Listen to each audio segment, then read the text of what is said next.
demos la bienvenida a Manuel Coronado, quien en colaboración con Martín Díaz Viera, Eric Luna, Enrique Serrano y Celestino Valle Molina, presenta el trabajo titulado Flujo bifásico en un medio poroso sometido a fuerza centrífuga. Manuel, te recordamos que tienes 15 minutos para realizar la exposición. Espero no te me inquietes, pero cuando falten 5 minutos voy a hacer un breve recordatorio de ello, solo por previsión. Y bueno, pues adelante, Manuel, muchas gracias. Y gracias, Junio.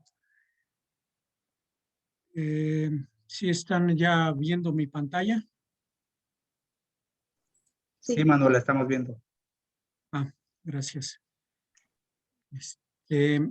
Bueno, es una plática asociada o ligada al trabajo, como mencionó el doctor Martín Díaz Viera. Estamos involucrados él mismo, el doctor Viera, el doctor Eric Luna, Enrique Serrano, Celestino Valle, quien es responsable de la centrífuga en el IMP, José Lizardi, de la Universidad de la Ciudad de México, y Gonzalo Zambrano, que es dentro del proyecto, son colaboradores de la Universidad de Alberta. Se movió muy rápido esto. La fuerza centrífuga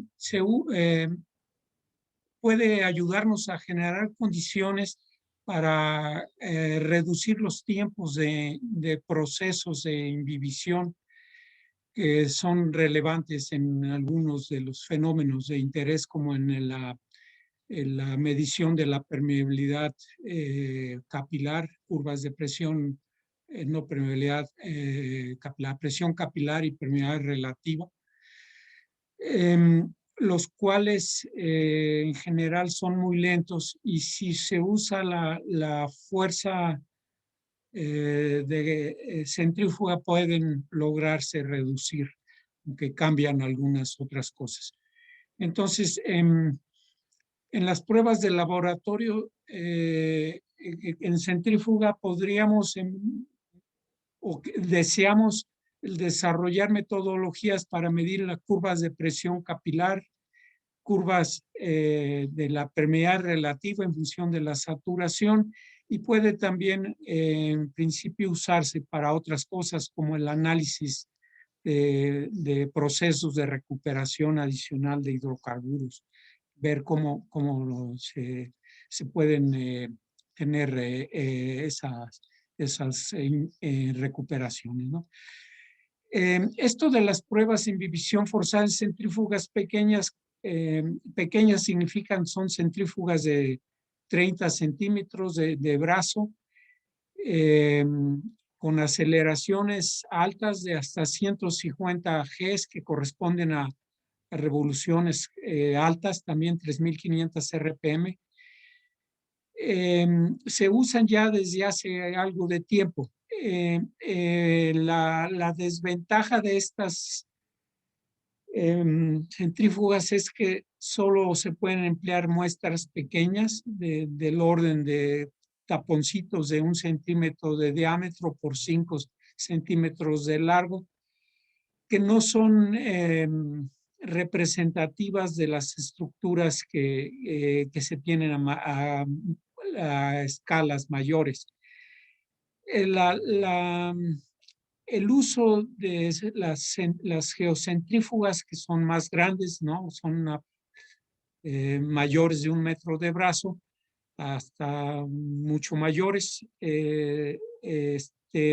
permiten el uso de muestras de mayores dimensiones, lo cual nos sirve para escalar el proceso un poco más de lo que se tiene, ¿no? La fuerza, la centrífuga que tenemos es esta imagen que tengo aquí, tiene 3 metros de brazo, una aceleración que puede ser hasta 130 Gs, que con RPMs corresponden hasta un poco más de 200 RPMs y que a 100 Gs permiten un máximo de 1,5 toneladas de la parte de pruebas que puede ser montada en esa canastilla negra que se observa ahí, que tiene aproximadamente un metro, que tiene aproximadamente 1 metro de base y 80 centímetros de alto. Entonces tenemos todo ese espacio para colocar ahí equipo. Aquí muestro la relación del ángulo que se levanta la canasta con las RPMs, y lo que tenemos es que si las RPM son menores a 50, la fuerza de gravedad no es despreciable frente a la fuerza centrífuga, entonces necesitamos considerar ambas. Esto se realiza dentro de un proyecto amplio y los objetivos del proyecto en la parte correspondiente a esta, la centrífuga, que es un equipo relativamente nuevo en el IMP, que se compró principalmente para usos en ingeniería civil de plataformas, pilotes, o estudios de estabilidad de estructuras, pero nosotros estamos buscando también emplearla para la medición de las curvas de permeabilidad relativa y presión capilar. Entonces, el objetivo es el diseño y construcción de una celda de flujo para la centrífuga del CETEP y el desarrollo de metodologías para medir curvas de presión capilar y permeabilidades relativas. En el trabajo yo voy a presentar un modelo general, las bases del modelo, el que usamos, donde incluimos la fuerza centrífuga y gravitacional, y hablar de una solución analítica del caso unidimensional, que lo queremos para cuestión de entendimiento del proceso y que nos sirva para validar modelo conceptual. Las ideas detrás del uso de la fuerza centrífuga serían las siguientes. Consideremos, tenemos un bloque de roca con fluido y que está dentro de un sistema cerrado, una celda, y tenemos esa roca saturada, por ejemplo, con aceite, y ponemos agua o alguna salmuera alrededor. Debido a la fuerza centrífuga, el agua va a tratar de irse al fondo y va a desplazar los espacios que ocupa el aceite, obligando al aceite a moverse hacia arriba, ¿no? Entonces, dependiendo de la velocidad de giro, se expulsará distinta cantidad de aceite y se acumulará en la parte de arriba, como se muestra aquí. En el caso, por ejemplo, de que sea al revés, tenemos un aceite saturando la muestra y tenemos un gas que la rodea, el aceite por la fuerza centrífuga se iría hacia el fondo. Entonces, la misma celda podemos invertirla y usarla para ambas circunstancias, que es parte del diseño. Como lo mencionó Martín, el procedimiento es: se tiene la celda, la centrífuga en reposo, se coloca la muestra saturado con un fluido dentro de la celda, la cual se llena con el fluido que queremos o será el desplazante. Se incrementa la velocidad de giro en forma escalonada y se espera a esa velocidad de giros un tiempo suficiente hasta llegar a un equilibrio donde ya no se produce aceite. Ese tiempo puede ser largo. En el caso con permeabilidades bajas, puede ser horas o incluso hasta días, lo cual es un punto importante en el diseño de las pruebas. En cada etapa de incremento de velocidad de giro se tiene una recuperación del volumen de aceite, que aquí lo muestro. El principio es grande y luego se va haciendo poco hasta que ya no sale, se alcanza el equilibrio se incrementa otra vez la velocidad de giro y así se cubre toda una gama de velocidades de giro que van a corresponder a distintas saturaciones promedio de la muestra, debido a que se extrayó una cierta cantidad de volumen, y corresponden a distintas presiones capilares, y podríamos en principio calcular la saturación de agua y estimar la presión capilar y obtener las curvas de presión capilar en función de saturación de agua, que son muy importantes en la parte del modelado y la simulación de yacimientos. Tenemos varios niveles de complejidad del modelado. En el caso de las centrífugas de laboratorio pequeñas, se hacen sobre una mesa donde la fuerza de gravedad es constante y sobre esa se somete a giro, y tendríamos entonces el caso del modelo de una dimensión donde solo depende del radio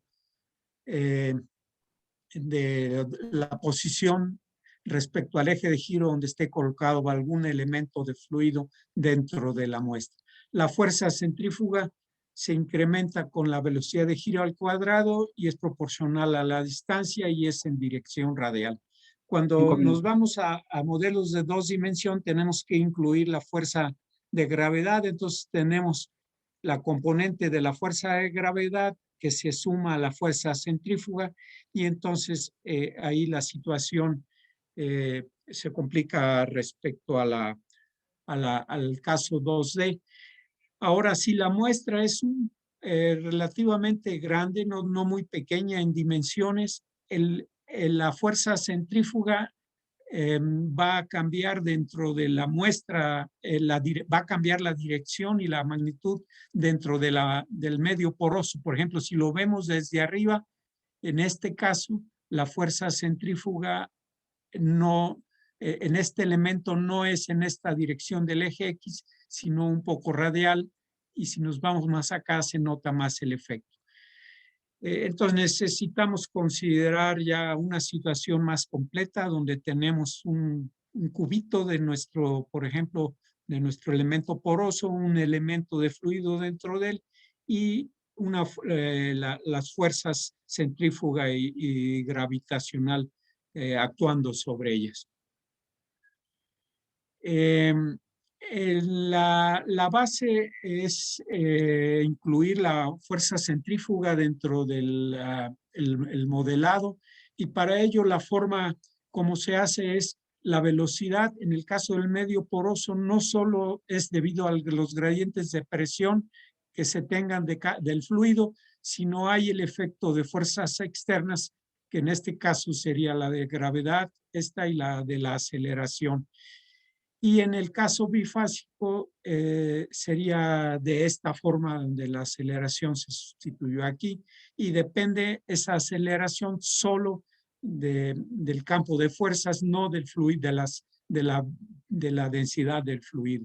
Entonces se tienen 2 ecuaciones de balance, uno para cada fluido, y las ecuaciones adicionales, que es la de saturación igual a 1 y la presión capilar, la diferencia de la fase no mojante respecto a la fase mojante. Entonces tenemos 4 ecuaciones con 4 incógnitas y el sistema en principio está cerrado.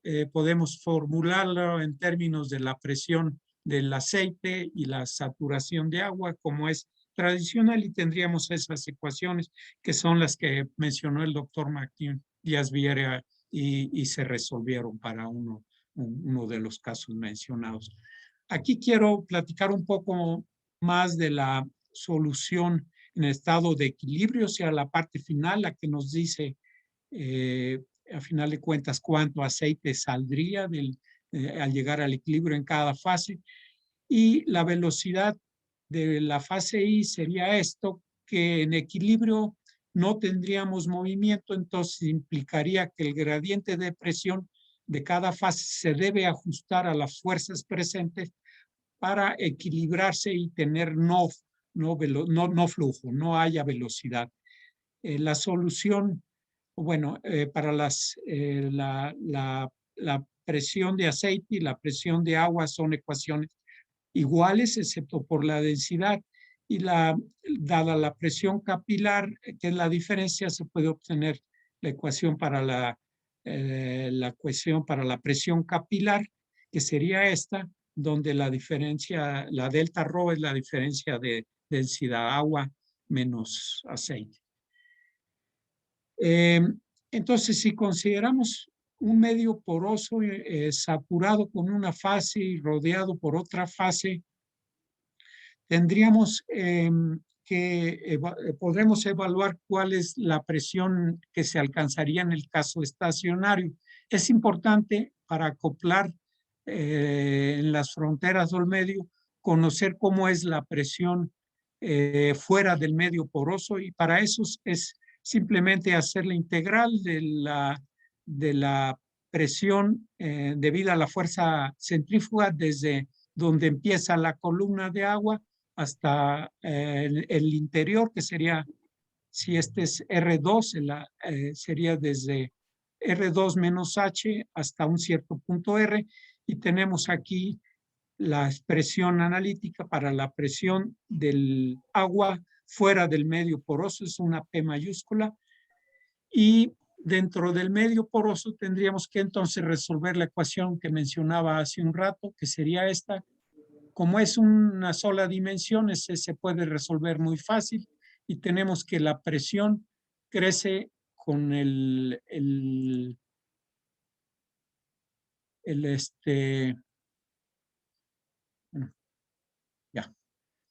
crece de esta forma, igual que en el caso fuera del medio poroso. Es proporcional a la velocidad de giro al cuadrado y es proporcional al radio al cuadrado, más una constante que saldría aquí. Entonces, si nosotros las escribimos para el agua, tendríamos esta expresión para el agua, donde hay una constante que no hemos determinado, y para la presión capilar sería esta con otra constante que hay que determinar.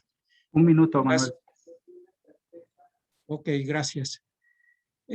Si nosotros usamos la presión capilar como una variable en lugar de la saturación de agua, la situación se simplifica, las soluciones, y tenemos que podemos resolver la ecuación para la saturación de agua, para la presión capilar de agua, y dependiendo del modelo que usemos, como este hiperbólico, podemos invertirlo y sacar la saturación que corresponde a eso.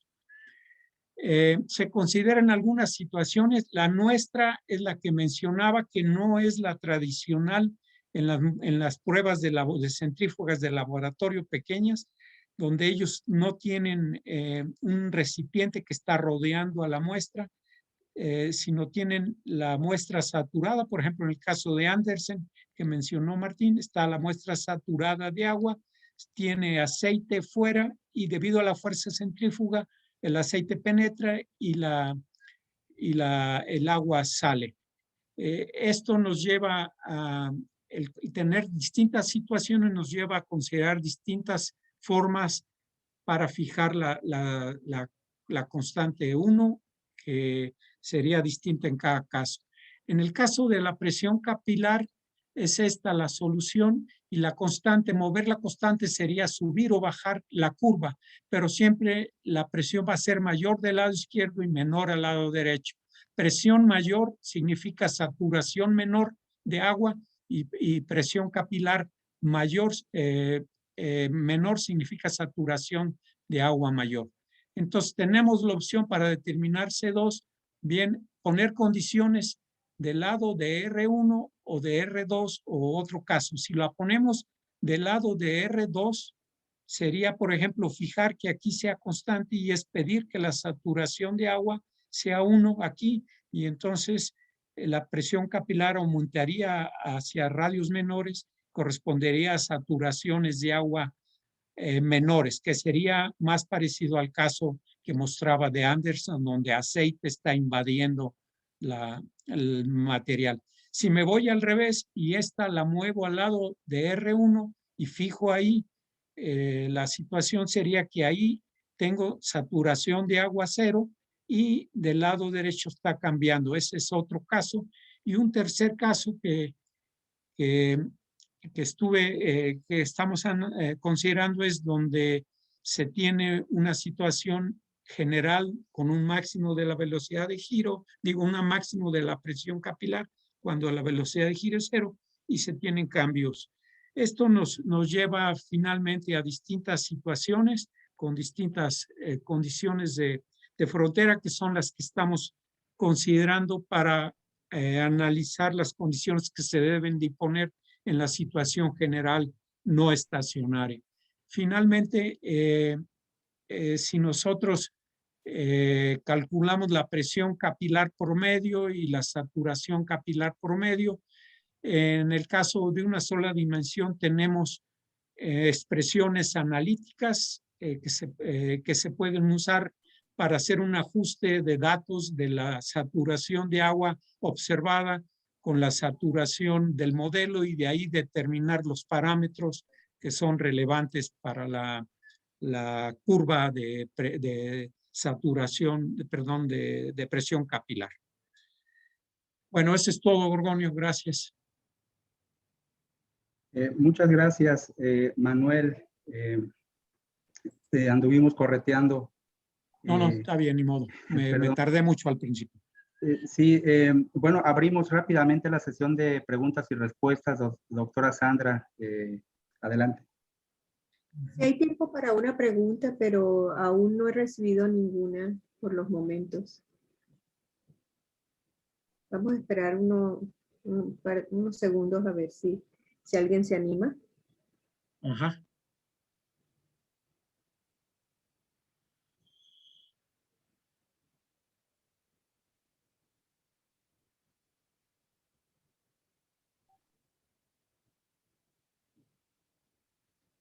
Yo tengo una pregunta mientras alguien se anima.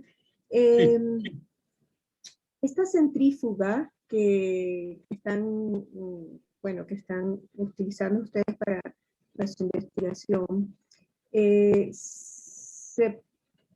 un límite de tamaño de muestras que se utilizan? Sí, ¿cuál es el límite? ¿O cuál es el rango, digamos, de tamaños que se pueden utilizar? Parte importante del proyecto fue el diseñar una celda en la cual meteríamos la muestra y esa celda debe de caber dentro de la canasta de la centrífuga. Maximizamos el tamaño de la celda para que cupieran muestras lo más grande posibles y esas muestras que tenemos son hasta de 35 centímetros, pensando en un cubo o en un hexágono, sería como de una base de 35 centímetros por 35 y hasta 50 centímetros de alto. Desde luego que la parte más atractiva comercialmente o de interés de los servicios para medición son núcleos de yacimiento, que son más pequeños desde luego, pero se pueden hacer arreglos de núcleos y sacar propiedades promedio directamente al meter varios núcleos de yacimiento dentro de la muestra. Muchas gracias. Rodolfo Camacho tiene un comentario. Rodolfo, adelante. Sí, gracias. Gracias. Nada más si pudieras comentar, Manuel, sobre la diferencia entre las centrífugas de menor tamaño y la centrífuga del IMP. Entiendo las diferencias en dimensiones, pero consecuencias en los resultados. Sí, las dimensiones son más pequeñas, pero las velocidades, las aceleraciones centrífugas que se alcanzan, las Gs que se alcanzan son similares. La diferencia importante es el tamaño de la muestra. Las muestras en las centrífugas de laboratorio son muy pequeñitas, son taponcitos de 1 centímetro de diámetro como hasta 5 de longitud. Y acá en la centrífuga podemos usar muestras más grandes como lo mencionaba hace un rato, y eso nos permitiría tener más o mediciones de muestras ya a escalas un poco mayores. Esa sería una de las más importantes. El costo es otro muy importante. Una prueba en una centrífuga, una geocentrífuga es muy cara. En pesos puede andar de varios cientos de miles de pesos, lo cual también la hace difícil para los servicios, ¿no? Pero creo que es atractivo desde la perspectiva de que se puedan usar núcleos completos de yacimiento. María Luisa, adelante, y ya sería Gracias. la última pregunta o comentario. Muchas gracias. Hola, Manuel. Solamente es una pregunta rápido. ¿Cómo determinan que las condiciones de frontera que están imponiendo son las adecuadas? Es una situación no simple, María Luisa. Una de las formas es, desde luego, comparándola con experimentos, que esa es la clave, ¿no? Si puedes reproducir experimentos, señal de que vas bien, o compararla con otros resultados, ¿no? Como de simulación, pues bueno, ahí no sería la validación. Y la otra es llevarla a situaciones extremas donde veas que son congruentes con las suposiciones. Por ejemplo, puedes suponer que solo hay agua de un extremo siempre, o que solo hay aceite, o puedes suponer que la velocidad de giro es cero, o puedes suponer que es muy, muy grande. O sea, llevando a las situaciones extremos. Es complejo las condiciones de frontera porque, sobre todo en el caso nuestro, que no son tan controladas, que es otra de las diferencias entre las centrífugas de laboratorio, donde controlas mucho las condiciones de frontera. En nuestro caso, tendríamos fronteras conectadas con, por ejemplo, si estás medio saturado de aceite, estarían directamente ligadas con agua, y puedes tener el flujo de agua, por ejemplo, hacia adentro y aceite para afuera, e imponer condiciones de ese tipo de saturaciones donde puedas tener contracorriente o con corriente en un solo lado y pueda variar. Es muy difícil. Implicaría analizar la frontera externa del medio poroso con el fluido externo y la formación de las gotitas de aceite cuando salen. Es muy, muy complejo, no es simple. Entonces, lo que se busca es más bien buscar condiciones de frontera que sean de alguna forma representativas y compararlas con resultados que se tengan experimentales, ¿no? Ok, gracias.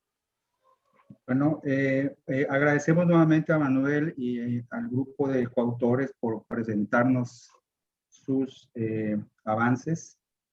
Les